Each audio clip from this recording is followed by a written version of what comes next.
भारत एक ऐसा देश है जिसने अपने दम पर आज दुनिया में एक अलग पहचान बनाई है। इकोनॉमी का मामला हो, एजुकेशन का या फिर डिफेंस, भारत हर फील्ड में आगे बढ़ रहा है। रिसेंटली इंडो पाक वॉर में पाकिस्तान को भी समझ आ गया कि चीन भले ही उन्हें एयर डिफेंस सिस्टम प्रोवाइड कराए, लेकिन वह भारत का मुकाबला कभी नहीं कर सकते, क्योंकि भारत की सेना अब एक डिजिटल पावर हाउस बनती जा रही है। तो क्या क्या चेंज आए हैं भारत के इस डिजिटल डिफेंस सिस्टम में, चलिए जानते हैं आज की वीडियो में।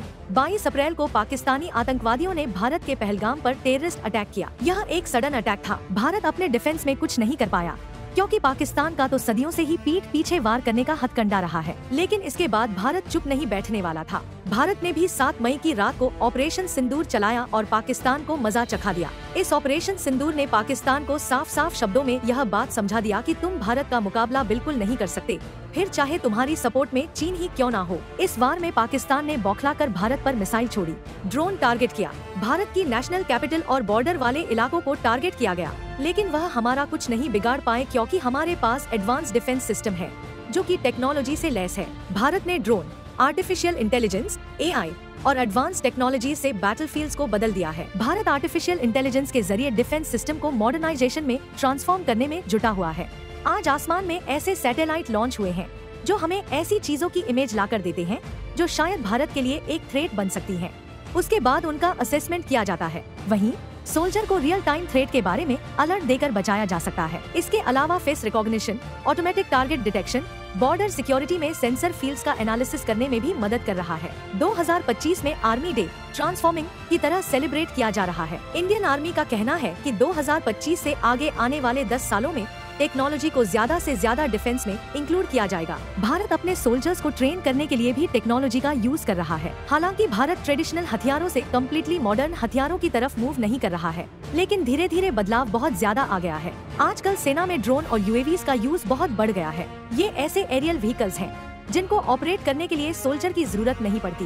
भारत इन टेक्नोलॉजी की हेल्प से निगरानी, जासूसी कर रहा है और यहाँ तक कि अत्याधुनिक ड्रोन की मदद से टारगेटेड हमलों को भी कंट्रोल कर रहा है। भारत ने इसराइल और अमेरिका से हेरोन और प्रेडेटर जैसे ड्रोन खरीदे हैं जो बॉर्डर पर हवा में पेट्रोलिंग में हेल्पफुल हैं। और सबसे बड़ी बात, जिस तरह बॉर्डर पर सैनिकों की जान जाती थी, टेक्नोलॉजी ने उसे जीरो कर दिया है। अभी रिसेंटली इंडो पाक वॉर में एक खतरा सबसे ज्यादा मंडरा रहा था और वह था साइबर अटैक का खतरा। लेकिन भारत ने भी सेना में साइबर कमांड एस्टेब्लिश कर ली है।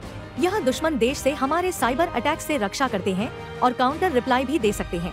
साइबर इंटेलिजेंस, एथिकल हैकिंग और नेटवर्क सिक्योरिटी में इम्पोर्टेंट रोल प्ले कर रहे हैं। कम्युनिकेशंस में भी डिजिटल टेक्नोलॉजी ने रेवोल्यूशन ला दी है। सीक्रेट सैटेलाइट कम्युनिकेशन और इंटरनेट प्रोटोकॉल से आसानी से कॉन्फिडेंशियल बातें की जा सकती हैं। भारत की स्पेस एजेंसी इसरो और DRDO की हेल्प से सेना को सैटेलाइट से रियल टाइम डाटा रिसीव होता रहता है। कार्टोसैट, GS8 जैसी मिलिट्री सैटेलाइट सेना को बॉर्डर्स, ओशंस और दुश्मन देश पर निगरानी रखने में हेल्प कर रही हैं। भारत ने डिफेंस में यूज होने वाली एडवांस्ड टेक्नोलॉजी को अमेरिका, रूस, इसराइल जैसे देशों से खरीदा है।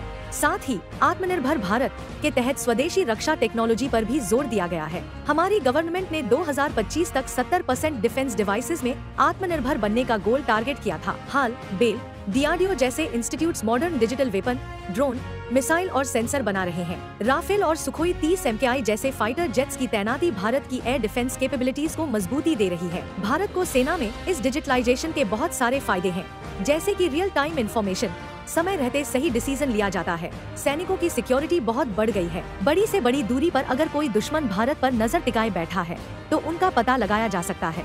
मॉडर्न टेक्नोलॉजी से लैस इंडियन आर्मी 21वीं सदी की चैलेंजेस का प्रभावी ढंग से सामना करने में सक्षम होगी और रीजनल स्टेबिलिटी व ग्लोबल पीस में इम्पोर्टेंट रोल प्ले कर रही है।